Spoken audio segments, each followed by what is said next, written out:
Bi tarata ni o bɛnna avril kalo tile 11 ma malidenw ka bugunatigɛ sɛbɛnkura min ni o baaraw bɛ senna olu dili nun donna o kɛra sigida 4nan kɔnɔna na Bamakɔ wa min ye an ka jamana maba caman ye olu yɛrɛ fana tun bɛ a kɛnɛ kan. O hakilinan kelen kun kan minisiri min bɛ an ka jamana kɔnɔna lakanako kunna ni tulomagɛni kibaruyaw ale yɛrɛ fana ka fara minisiri tɔ wɛrɛw kan olu ye baara ninnu fana nun don Bamakɔ sigida i ka dɔn min ye Bamakɔ commissariat min bɛ 7e arrondissement o kɔnɔna na. Musa Kone ale tun bɛ yen nɔ.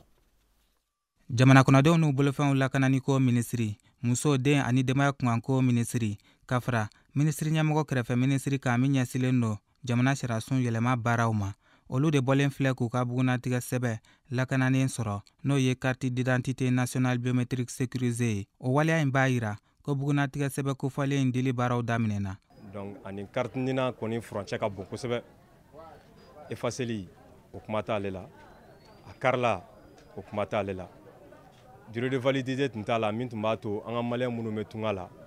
olu tun tɛ se ka taa warila baaraw kɛ bankuw la. Bon sisan o bɛ nin kan.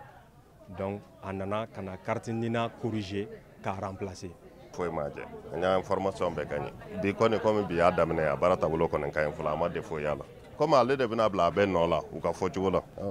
an b'a utiliser kɔni daminɛ fɔlɔ. Walasa jamana kɔnɔdenw b'u ka bugunatigɛ sɛbɛ kura in lasɔrɔ nɔgɔya la a dili baaraw daminɛlen kɔ fɛɛrɛ sira kuraw sigilen don sen kan a baara kama. Nin carte in de b'a to i bɛ se k'i ka élection kɛ n'a ye carte d'électeur don a diko fɔlɔ ye fu ye donc mɔgɔw kana minɛ nka ni san 5 tɛmɛna n'i bɛ fɛ ka n'a falen falennin de o de bɛ sara donc b'a ɲini maliyɛndenw bɛɛ fɛ bɛɛ ka n'i ka carte minɛ walasa a ka se ka mɔgɔ ɲɛ carte min don a sécurisé len don minɛyɔrɔ fana la mɔgɔ tɛ mɔgɔ ta minɛ a nɔ la i bɛ na de n'a y'i diya i ni carte tɛ kana ni foyi kana na n'i nana u b'i jɔ i b'i tɔgɔ fɔ n'i jɔra sisan ni carte bɛ yen nɔ n'i tɔgɔ fɔra u b'i ɲɛda de lajɛ